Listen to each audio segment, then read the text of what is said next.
মাছ ধরায় 2 মাসের নিষেধাজ্ঞা শুরু হবে আগামী 1 মার্চ।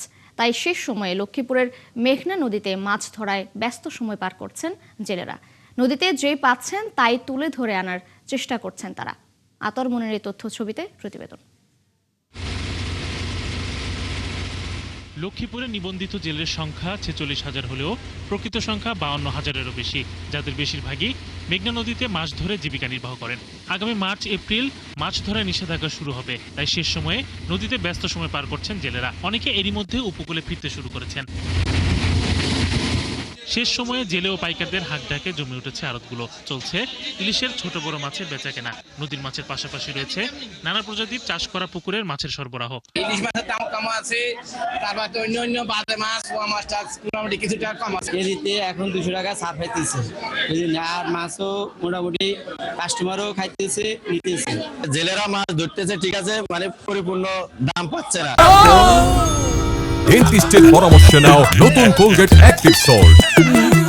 তবে নিষেধাজ্ঞা চলার সময় সংসার চালানো নিয়ে শঙ্কার কথা জানিয়েছেন জেলেরা, তাই সরকারি সহায়তা নিশ্চিত করার দাবি তাদের। এই অভিযানে তো আমাদের টোটালে কোনো জালবা বন্ধ, জালবা চলতে দিব না। নৌ পুলিশ আছে, ফিশারি আছে, কোস্টগার্ড আছে।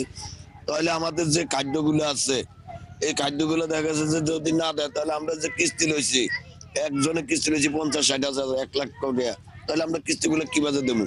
এখন যদি আমরা চাল না পাই তা আমরা 2 মাস কিভাবে চলবো? আগে তো দিত, এখন তো দিতেছে না, এখন তো পাইতেছি না। আমরা খাদ্য ভাড়া কষ্ট পাইতে আছি, আমাদের খাদ্য ভাড়াটা আমরা টাকা আমরা পাই। সরকারে আমাকে এই 2 মাসের ইয়াটা দিয়ে দিলে আমরা নদী তোলাও না, খাদ্য খানাটা দিলে আমরা মনে করি জালও পাবো না। এদিকে নিজেদের বৃহত্তর স্বার্থে নিষেধাজ্ঞার সময় জেলেদের সহনশীল থাকার পরামর্শ দিয়েছেন জেলা মৎস্য কর্মকর্তা। আপনারা জানেন এখানে মার্চ এবং এপ্রিল 2 মাস ইলিশের অভয়াশ্রম এলাকায় মাছ ধরা নিষিদ্ধ কার্যক্রম বাস্তবায়ন হয়ে থাকে প্রতি বছরই।